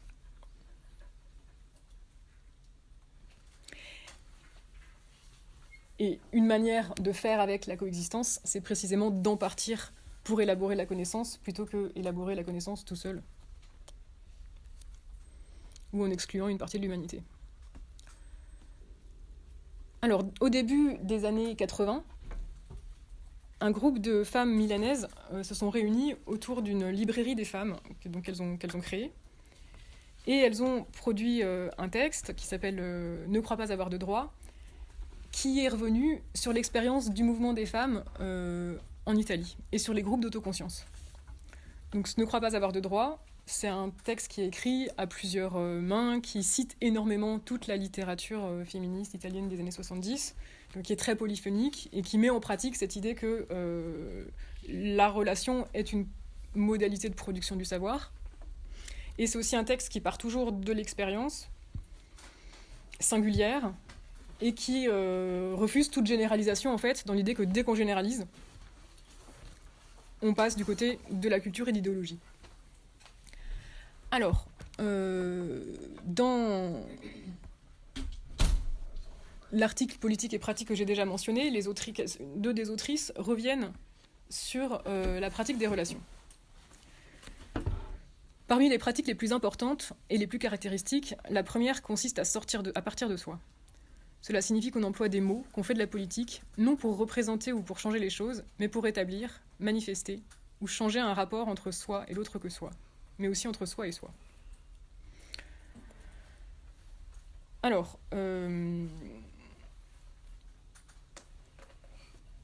il s'agit de revenir à la vie, de faire passer la vie avant la culture, etc., d'abolir la frontière entre le privé et le public, l'intérieur et l'extérieur. Je passe quelques textes. Et d'ailleurs, dans ce texte du début des années 90, les deux autrices disent qu'en fait, ce qui se produisait là, c'était moins du féminisme que du communisme. C'est-à-dire qu'il s'agissait de penser la mise en commun sans partir des schèmes. Et ces expérimentations, elles ont impliqué un travail sur les différences, puisqu'il fallait bien dans le cadre de ces groupes, faire face à la non-homogénéité, à la non-identité, et trouver des moyens de faire coexister ce que les femmes de la librairie de Milan ont appelé les disparités. Donc il y a un lien entre la critique de l'égalité, telle qu'on l'a vu, et la pratique des disparités au sein des groupes féministes, pratique qui était vue comme la garantie que le groupe continue d'échapper au mythe et à une idéologie qui généralise et donc veuille réduire au même. Donc les disparités, c'est lié au fait que au sein d'un groupe, on n'a pas toutes, qu'il s'agit de groupes de femmes, les mêmes désirs, les mêmes préférences, et qu'il est difficile de faire avec ces disparités-là.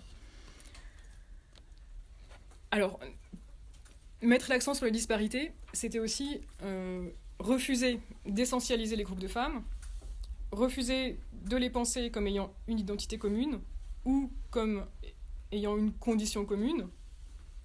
Donc il ne s'agissait pas de dire nous sommes toutes également victimes du patriarcat, donc nous avons ce point commun, donc nous devons faire corps. Au contraire, la seule chose qui est commune, c'est justement le vide symbolique.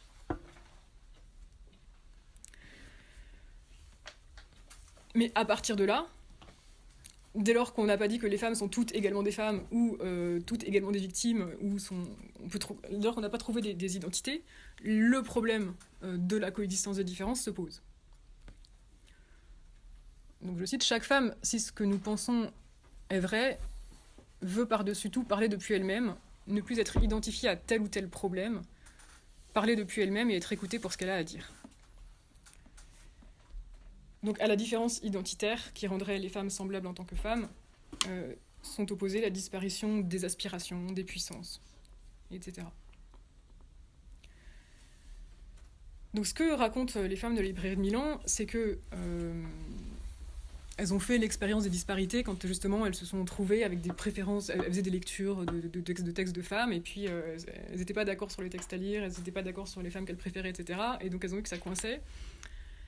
Et au début, elles disent que ça a posé problème, ça a déséquilibré le groupe. Et puis finalement, en réfléchissant à ce déséquilibre, elles ont vu qu'au contraire, faire avec les disparités, c'était une condition pour sortir de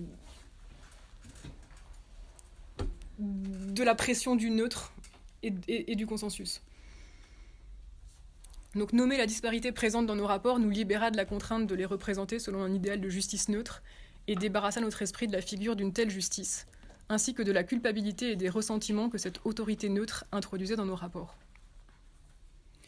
Donc assumer la disparité, c'était se débarrasser de l'obligation de se soumettre à l'unité du groupe ou de faire corps.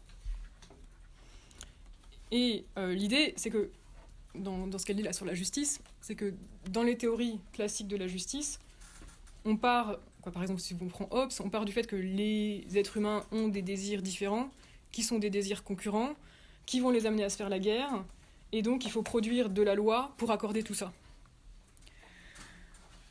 Et ce qu'elle répond à ça, c'est que notre problème, c'est pas que nos désirs particuliers soient concurrents et donc menacent l'unité, c'est que l'unité imposée par la culture empêche les désirs singuliers et particuliers de s'exprimer.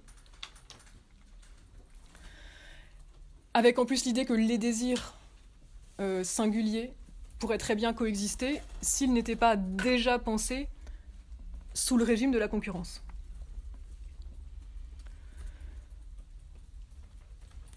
Donc je lis un texte qui revient sur cette pratique de la disparité. « Nous y avons été amenés par le fait que nous n'avons pas d'organisation ni de rôle, ni de fonction, ni d'autres dispositifs pour systématiser les disparités réelles, ce qui nous exposait sans défense aux émotions fortes suscitées par la disparité.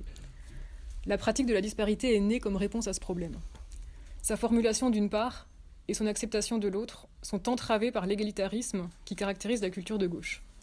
Pour simplifier, nous disons qu'il s'agit de ne pas étouffer et de ne pas se défendre du sentiment d'une disparité par rapport à une semblable, lorsque ce sentiment se fait sentir à l'intérieur de soi, mais plutôt de le prendre comme signe du réveil d'un désir, en faisant du rapport de disparité le levier de la réalisation du désir lui-même. »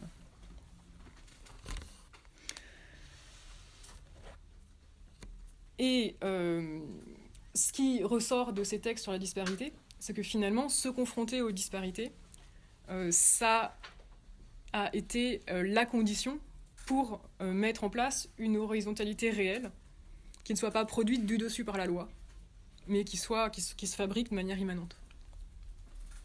Mais cette horizontalité réelle, elle impliquait de se confronter aux disparités sans aucune médiation culturelle, parce que justement, il n'y avait rien de disponible pour faire avec ces tensions.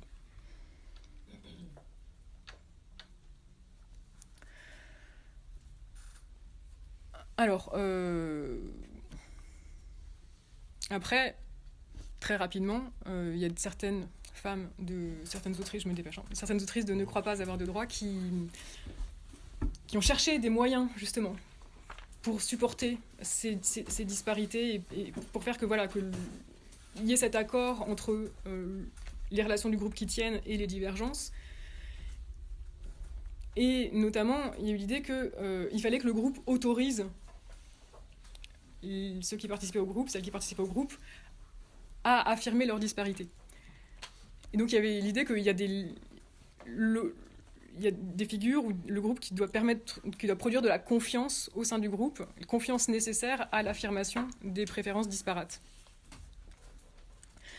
Et donc il y a eu la pensée d'une autorisation à la disparité, mais cette autorisation n'avait rien de hiérarchique. Elle relevait d'un transfert de puissance, d'encouragement ou de libération d'énergie. D'où cette phrase, le rapport de confiance d'une femme en sa semblable est vu comme un contenu de lutte politique. Et ce qui était important, c'était que le groupe autorisait les disparités, ce qui permettait de faire l'expérience du fait qu'il est possible d'affirmer les disparités sans détruire les liens.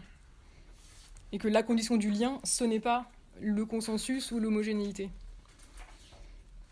Et au contraire, la peur du conflit, ça a été vu comme quelque chose qui est destructeur, en fait, finalement. Et là, je recite le texte de Tikkun, Échographie d'une puissance, sur justement les groupes qui ne supportaient pas la perspective du conflit. Ces femmes expliquèrent qu'elles craignaient la conflictualité politique, qu'elles la percevaient comme menaçante pour la solidarité entre les femmes et la cohésion du collectif, bref, pour leur nouvel équilibre subjectif. Ces femmes s'étaient également subjectivées, mais d'une manière paralysante, leur pratique constructive, faite de discours et de transmission d'un savoir autre, à force de ne jamais se heurter à ce qui la contredisait, se retrouver sans parole et sans curiosité. Ce que ces femmes craignaient de perdre en s'exposant, elles l'avaient déjà perdu depuis longtemps. L'unité protectrice qu'elles voulaient à tout prix préserver était morte de leur crainte de la modifier. Elles n'avaient plus rien à se dire, elles avaient recommencé à survivre dans la marge, situation dont leur rencontre était censée les sortir. Et en même temps, on voit à quel point c'est difficile toujours de faire avec la coexistence sans ramener la culture et sans la réduire désormais sous du même ou sur des structures déjà pensées, puisque dans le dernier chapitre de Ne crois pas avoir de droit, les autrices expliquent qu'à un moment, elles avaient donc inventé un dispositif qui était celui qu'elles appelaient la mère symbolique, à laquelle se référer et qui autoriserait justement toutes les femmes à affirmer leurs préférences, leurs disparités, etc.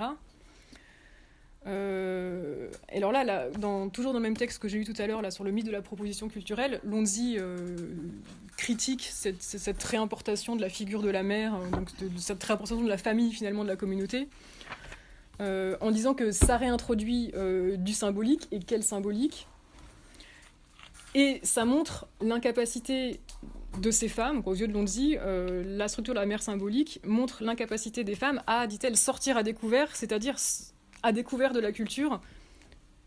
Et elle dit, dès lors qu'elle parle de la mère symbolique, on est sorti de l'autoconscience et on est revenu dans la théorie. On est revenu dans la raison, on est revenu dans la culture. Ce qui permet de voir à quel point, pour Lonzi, il y a un refus radical de toute médiation symbolique, dont je ne sais pas jusqu'où il est tenable. Mais pour la mère autoritaire, Tikkun se la paye aussi. Je la lis. Les pratiques successives de la librairie des femmes de Milan allèrent dans une direction qui voulait contrecarrer cet immobilisme pour l'assomption des disparités entre femmes. La pratique de se confier à une mère symbolique devint le centre de leur action et de leurs relations. La femme plus grande que moi, censée constituer la médiation indépassable et la plus fidèle avec le monde, résorbait le différentiel de pouvoir en l'incarnant. L'autorité était jugée légitime parce qu'elle sortait les femmes d'une fausse sororité génératrice de névrose et d'immobilisme. la phase extatique du féminisme différentialiste se refermait sur la mer autoritaire. Ce qui me permet, en quelques mots, de venir à la critique de la sororité. Donc la sororité, c'est un nom qui n'est jamais employé par Carla Lonzi, ni dans la librairie des femmes de Milan, ni rien, mais c'est un nom pour ces relations qui ont été laissées dans un vide symbolique et qui sont à inventer. Donc ça pourrait quand même désigner tout ce qu'on a décrit ici. Ça a été un slogan, quoi, Sisterhood is powerful, aux États-Unis. Et donc c'était un mot qui permettait de penser un lien qui était fondé dans la vie et pas dans l'organisation, et qui n'était pas arrivé à l'organisation patriarcale.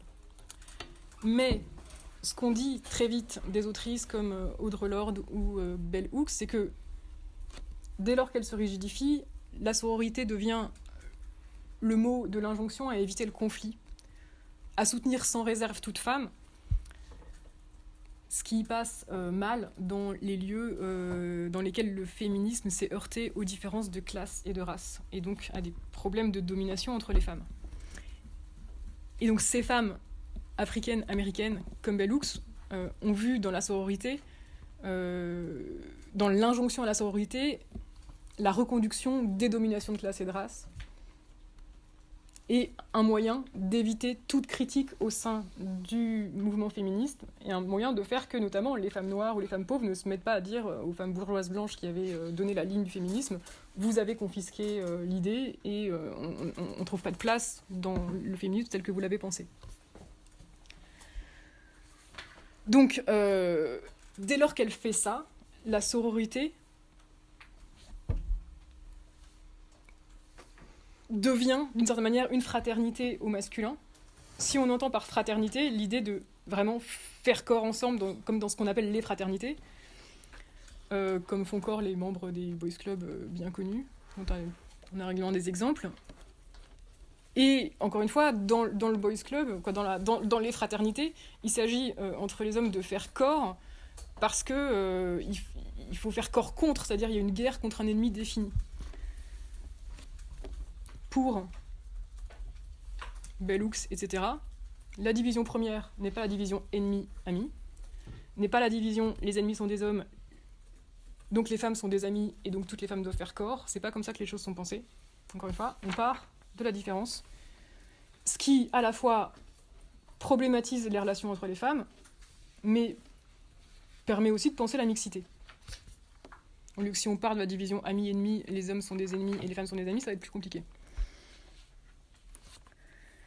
Et donc ce que Lonzi pense de la culture faite par les hommes et qui efface les femmes, en gros, les féministes noires américaines le pensent du féminisme blanc. C'est-à-dire que ça a été un féminisme fait par des femmes blanches bourgeoises pour des femmes blanches bourgeoises qui ont effacé les femmes pauvres et les femmes noires, exactement comme les féministes blancs pensent que la culture patriarcale a effacé les femmes. Et donc je lis une lettre ouverte d'Audre Lorde à Mary Daly. « Marie, je te demande de mesurer à quel point affirmer que l'histoire donc l'histoire avec un grand E, c'est l'histoire qui met en avant les femmes, et la mythologie des femmes blanches serait la seule et légitime histoire de toutes les femmes, soutenir que nous, femmes non blanches, et nos histoires n'auraient qu'une valeur décorative, illustrant l'oppression des femmes, ne fait que servir le racisme et les forces destructives qui divisent les femmes. Je te demande d'être consciente des effets d'une telle dénégation sur la communauté des femmes noires et de mesurer combien tout cela dévalorise ton propos. En nous méprisant, le patriarcat encourage nos assassins. En nous méprisant, la théorie lesbienne féministe radicale travaille à sa propre perte. Ce mépris dresse un mur entre nous, empêchant toute communication. Et ce mur fait qu'il est plus facile pour nous de vous tourner carrément le dos que d'essayer de comprendre le raisonnement qui éclaire vos choix. Où est-ce que tout ceci nous conduira ? Vers la guerre ou vers le séparatisme ? Nous n'acceptons pas d'être purement et simplement noyés dans l'histoire européenne occidentale. Donc finalement, par cette voie-là, le féminisme blanc est une nouvelle étape de l'histoire occidentale. Et ce qui est dit de nouveau, c'est que ce qui nuit à la coexistence, c'est l'effacement. Mais au contraire, la guerre ou le séparatisme, c'est déjà deux manières de la prendre en compte. Ce sont déjà des modalités. C'est-à-dire que pour faire la guerre à quelqu'un, il faut bien reconnaître qu'il existe. Ou pour se séparer, il faut reconnaître qu'on existe. Donc pour suivre les critiques de Bell Hooks dans De la marge au centre, le féminisme blanc, quand il appelle à la sororité, il esquive la question des différences entre les femmes, tente de les ramener à une même condition, souvent une condition de victime. Et donc ce qu'elle dénonce, ce sont les enjeux de pouvoir qui sont dissimulés sous l'injonction à la sororité.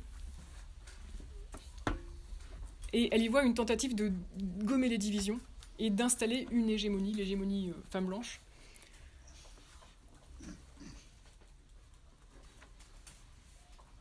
Et d'éviter toutes les contestations, justement, qui ont émergé à partir du moment où des penseuses africaines-américaines ont commencé à pointer ces problèmes-là au sein du mouvement féministe. Les penseuses féministes, radicales, révolutionnaires, qui voulaient aborder le genre depuis une perspective race, sexe, classe, étaient accusées d'être des traîtresses. Nos travaux étaient jugés trop polémiques. En même temps, ça avait le mérite de rendre visible le rapport entre dévaloriser l'hétérogénéité, la polémique et la volonté de dominer. Donc l'appel à la sororité a été perçu par de nombreuses femmes noires comme une demande d'aide et comme une invitation à soutenir un mouvement qui ne s'adressait pas à nous.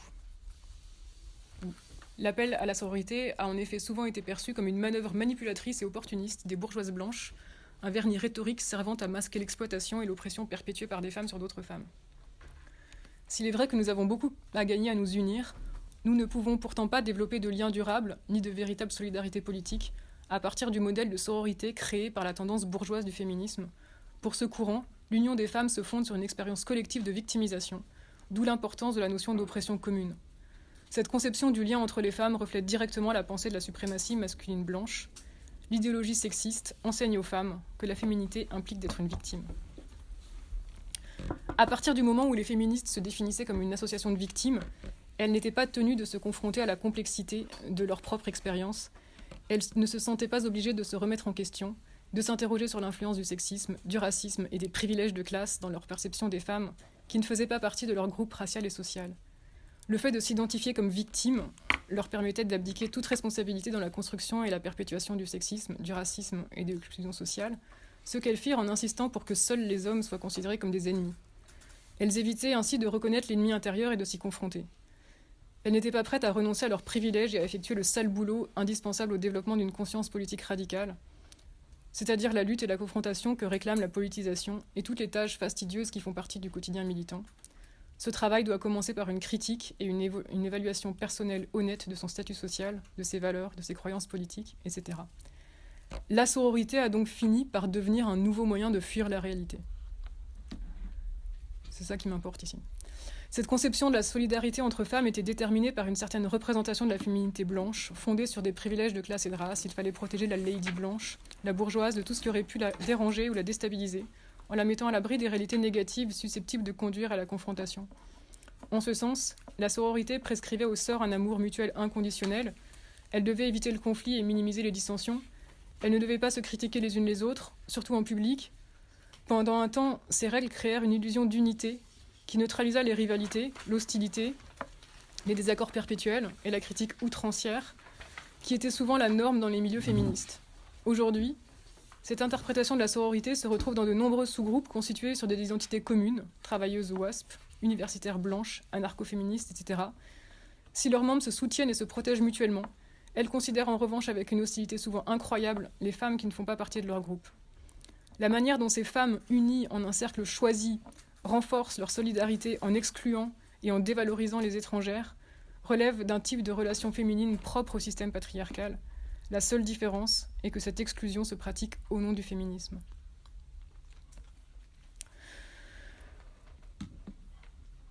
Et à la fin, elle dit que voilà, le mouvement féministe a besoin de diversité, de désaccords et de différences. Donc, la donnée, encore une fois, la multiplicité. Le féminisme la rate quand il refuse la différence en son sein, quand il essaye de l'éliminer.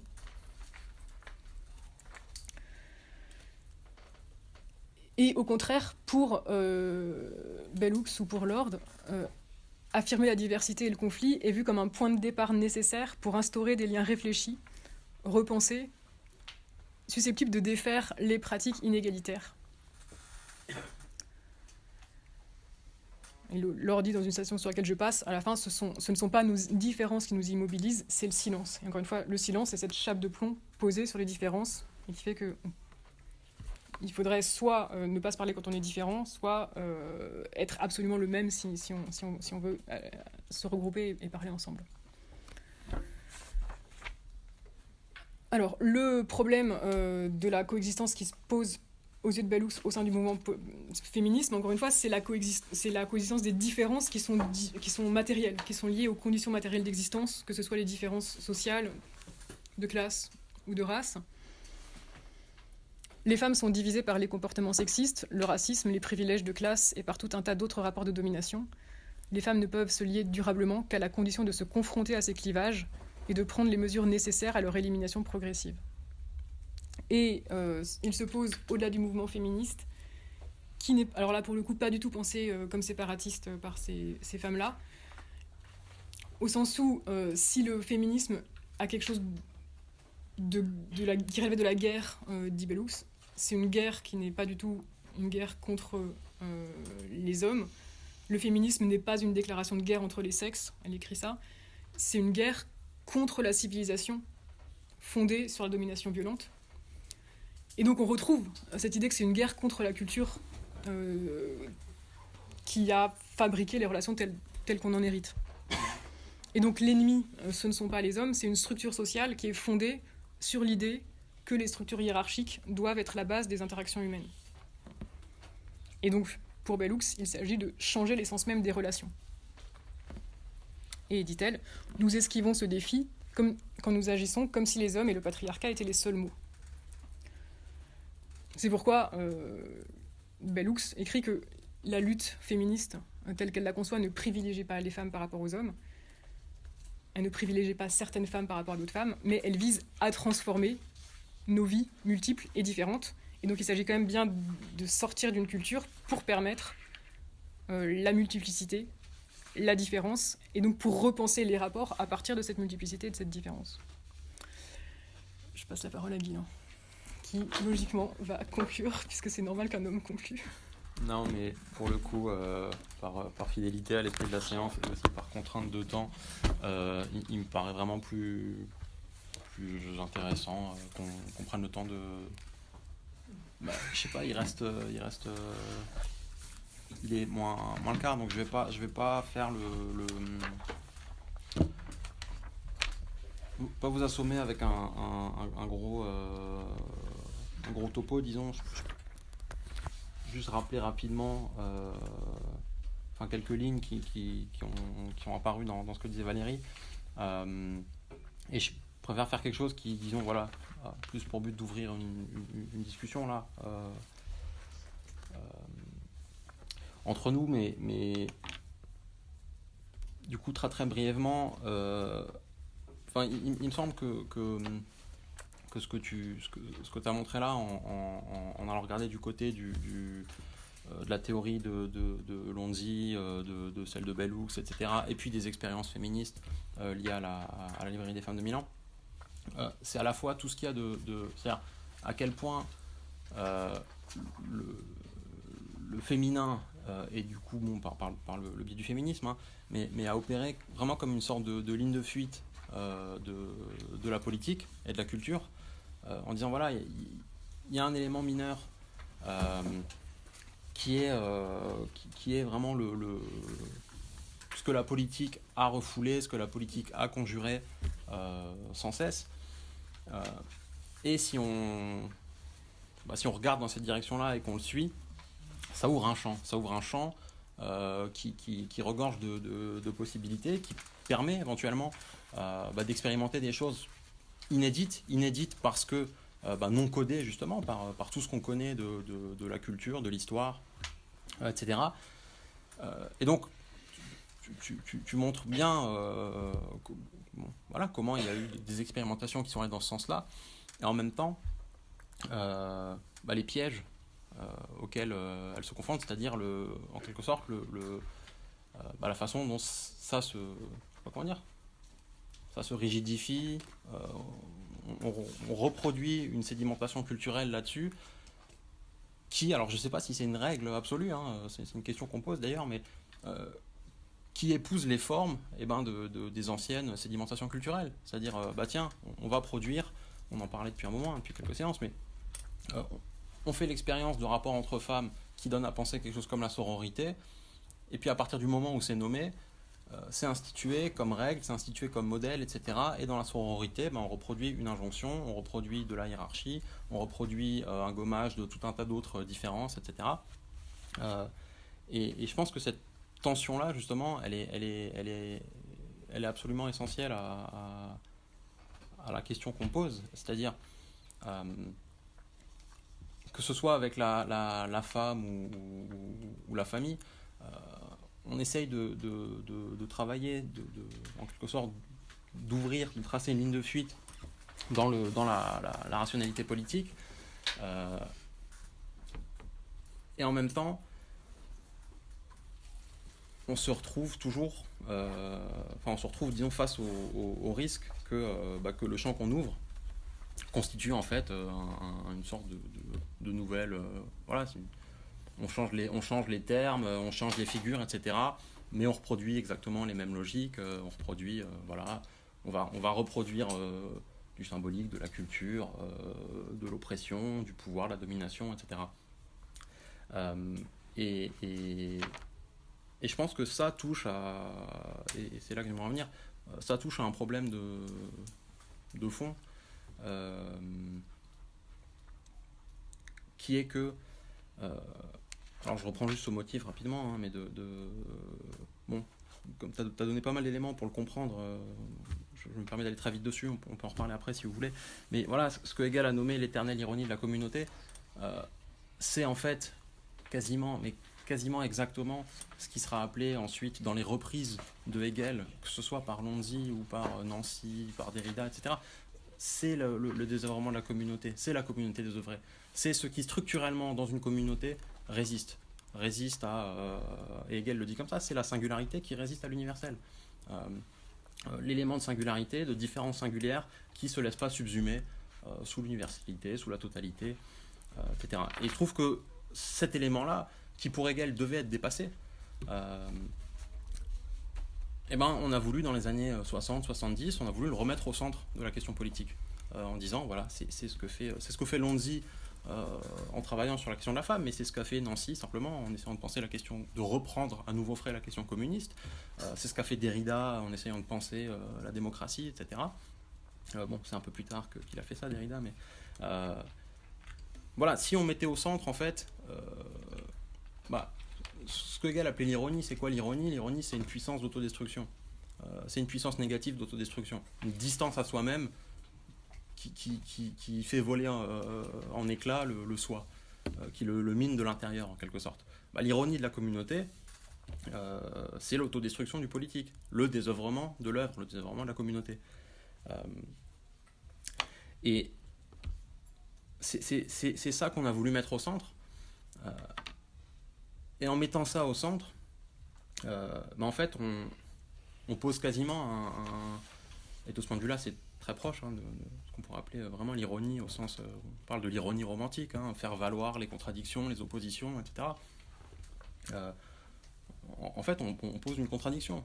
On dit coexistence non choisie. D'un côté, on a l'ontologie, la coexistence, la loi, c'est-à-dire la loi de la coexistence. De l'autre côté, on a le choix. Voilà, la loi du choix, l'ontologie et la politique.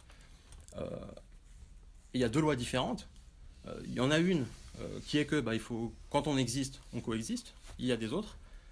Et la loi du choix, la loi de la politique, c'est celle qui voudrait infléchir, voire en quelque sorte en fait, supprimer la loi de la coexistence. En disant, en fait, on peut choisir avec qui on coexiste. La coexistence n'est pas un donné. Dans mon existence, je peux me poser moi-même en posant ceux et celles avec qui je vais coexister. Et le problème, c'est qu'est-ce qu'on fait de cette contradiction ? Qu'est-ce qu'on fait quand on met au centre quand on met ensemble, disons, si vous voulez, quand on met ensemble ces deux lois qui s'affrontent, la loi de la coexistence, la loi du choix. Et Et du coup, la question sur laquelle on bute, la première, c'est de savoir qu'est-ce que c'est qu'une politique qui se charge de la coexistence non choisie, puisque c'est contradictoire. Et du coup, est-ce que, alors, il faut dire que la coexistence non choisie nous fait sortir de la politique? Lonzi dit, si on prend au sérieux le statut de la femme, etc., on sort de l'histoire, on sort de la culture. Elle le dit avec une radicalité qu'elle pousse vraiment très très loin. Mais on a vu, nous cependant, que c'est pas aussi simple que ça, c'est-à-dire qu'on n'a pas vraiment une machine binaire. Depuis toujours, le problème de la politique, c'est quoi? C'est la coexistence non choisie. S'il faut faire de la politique, c'est ce qu'on avait vu dès la première séance, hein. Si on est amené à ça, c'est bien que, encore une fois, la Terre est ronde et on est confrontés les uns et les unes aux autres. Et donc la coexistence non choisie a quasiment toujours été le seul problème, le problème principal de la politique, qu'en même temps, elle n'a cessé de conjurer, en essayant de se penser comme choix, élection, affinité, amitié, etc.